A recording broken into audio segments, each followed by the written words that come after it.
안녕하세요. 유상민 목사입니다. 오늘은 춥고 눈도 제법 왔습니다. 올겨울은 추운 날도 많고 눈도 평년 이상으로 많이 왔습니다. 그래서 겨울 같습니다. 저는 애매한 겨울보다는 이렇게 확실한 겨울이 더 좋습니다. 교회 앞에 작은 데크가 있는데 눈이 오면 그대로 쌓여서 보기가 참 좋습니다. 쓸지 않고 그대로 두면 그곳에 많은 발자국이 남습니다. 먹이 찾아 올라왔던 고양이부터 크고 작은 새들의 발자국까지 아주 선명하게 남아 있습니다. 그런데요, 고양이 발자국은 상당히 조심스럽고 새들의 발자국은 거침이 없습니다. 그게 보입니다. 간혹 자기들끼리 심하게 다투었던 흔적도 있습니다. 그러고 보면 미물들도 먹고 사는 일이 만만치 않은 것 같습니다. 아주 치열한 것 같습니다. 그러나 하나님께서는 우리에게 목숨을 위하여 무엇을 먹을까, 무엇을 마실까, 몸을 위하여 무엇을 입을까 염려하지 말라고 하셨습니다. 그럼에도 불구하고 우리가 먹고 사는 문제로만 치열하다면 우리도 미물과 다를 바가 없을 것입니다. 오늘 말씀 보시겠습니다.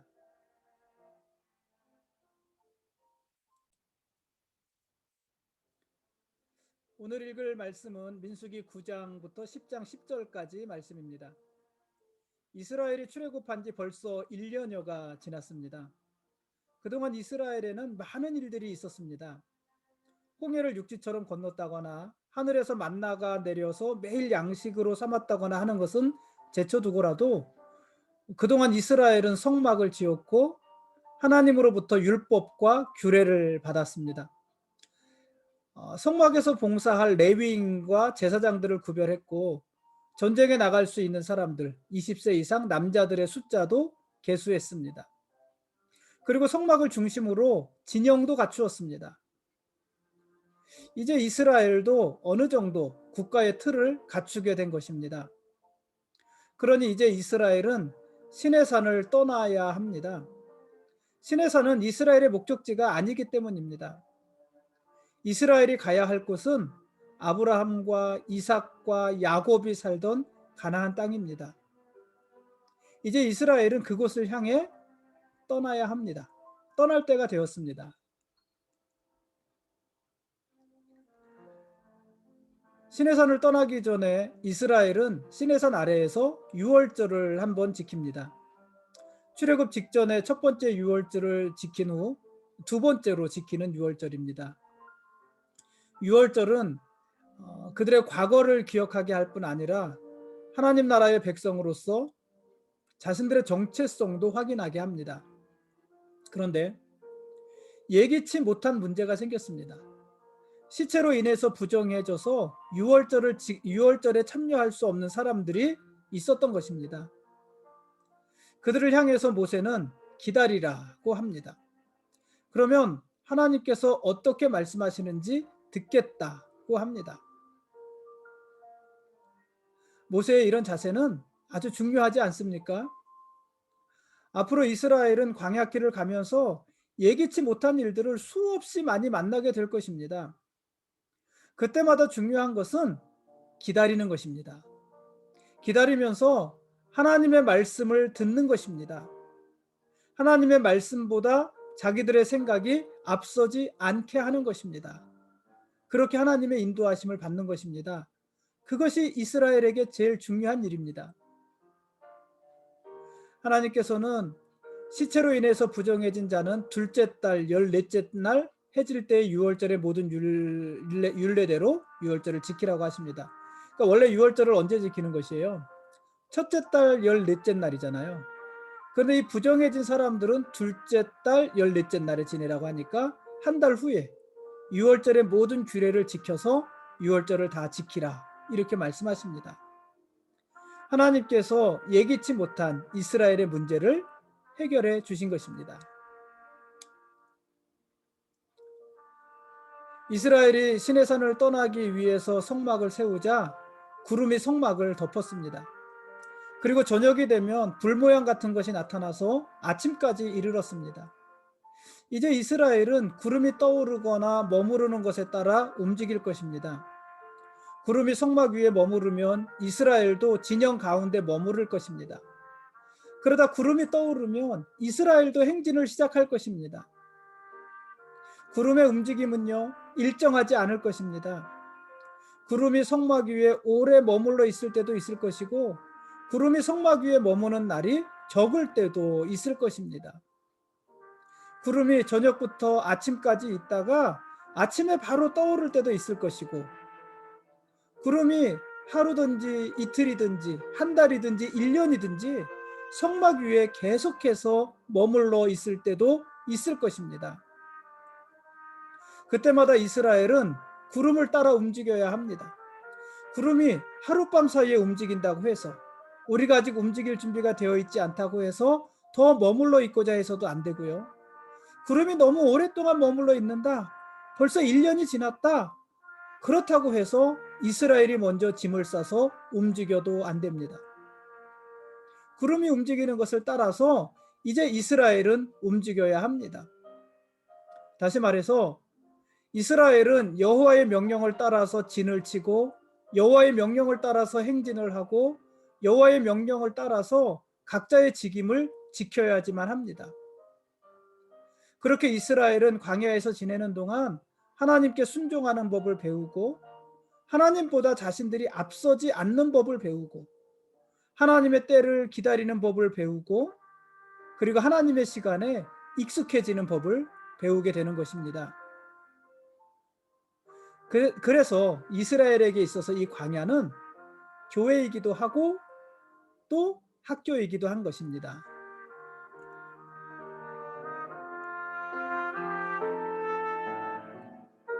민수기 10장에서 하나님께서는 이스라엘에게 은나팔 2개를 만들라고 하십니다. 그리고 회중을 소집할 때, 행진할 때, 전쟁할 때, 축제 때, 그때마다 은나팔을 불게 하셨습니다. 예를 들어서 회중을 소집할 때는 은나팔 2개를 불었고, 회중 전체가 아니라 지휘관들만 소집할 때에는 은나팔을 1개만 불었습니다. 은나팔을 크게 불면은, 크게 한 번 불면은 동편 지파들이 일어났고, 두 번째로 큰 소리로 은나팔을 불면 남쪽 지파들이 일어났습니다. 이스라엘은 은나팔 소리에 민감하고 또 익숙해져야 했습니다. 이들의 모든 삶이 나팔 소리에 의해서 진행되었기 때문에 그렇습니다. 그러니까 구름 기둥이 이스라엘의 전체적인 큰 방향, 그들이 머무를 것인가 움직일 것인가, 그것을 결정했다면, 이 나팔 소리는 조금 더 구체적인 이스라엘의 삶, 모일 것인가 흩어질 것인가, 전쟁을 할 것인가 무엇을 할 것인가, 그런 구체적인 삶을 결정하는 것이 이 나팔 소리였습니다. 그래서 이스라엘은 이 나팔 소리에 익숙해져야 되고, 나팔 소리를 잘 분별해야 되고, 그 나팔 소리를 따라서 움직여야만 합니다. 만일 이스라엘이 나팔 소리에 귀를 기울이지 않고 자기들 마음대로 움직인다면 어떻게 되겠습니까?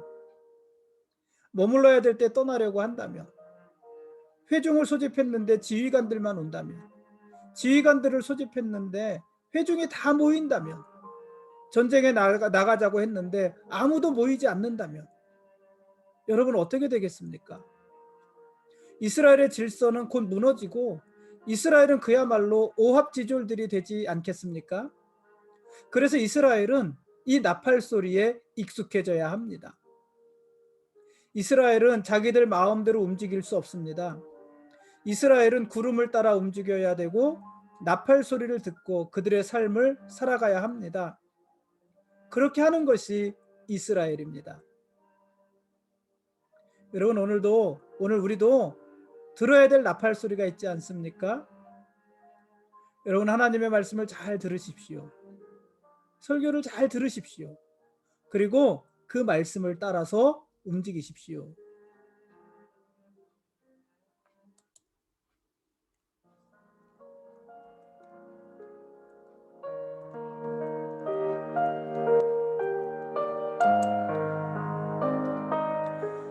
지금까지 민수기 9장부터 10장 10절까지 말씀에 대한 길라잡이였습니다. 내일 읽을 말씀은 민수기 10장 11절부터 12장까지 말씀입니다.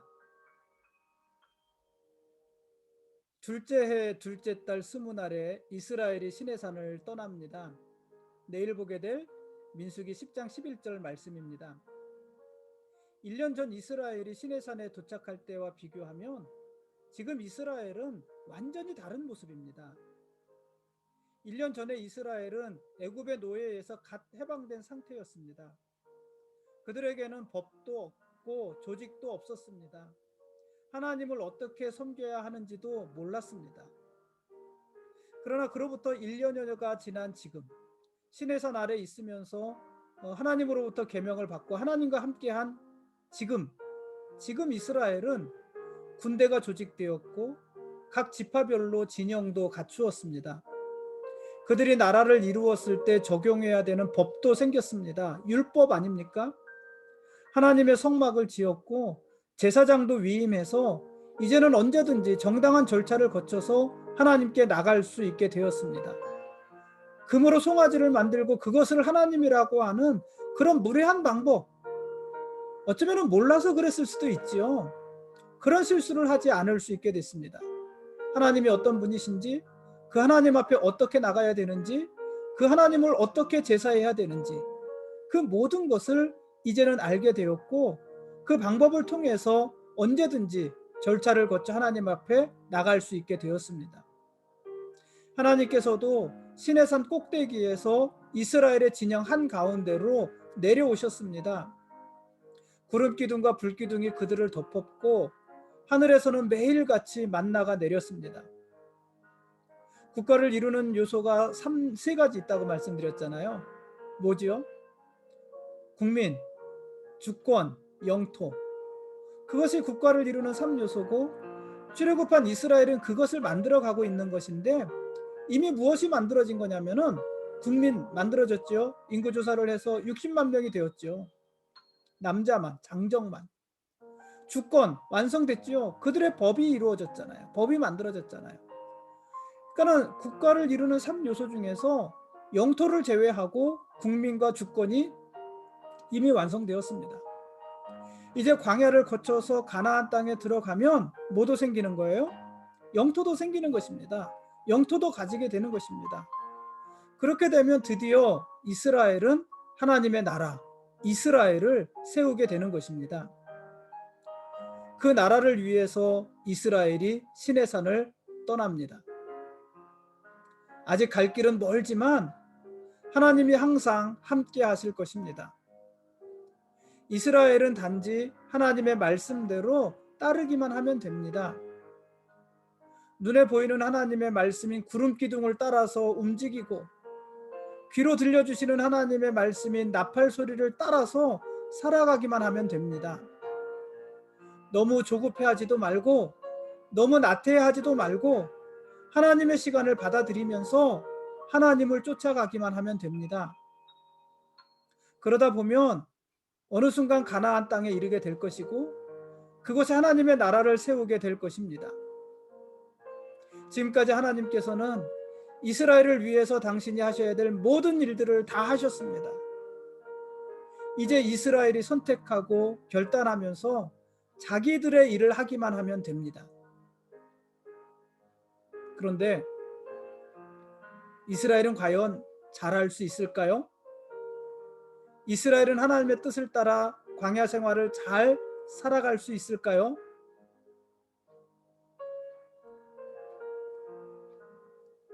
하나님이 왕이십니다. 우리는 그분의 백성들입니다. 고맙습니다.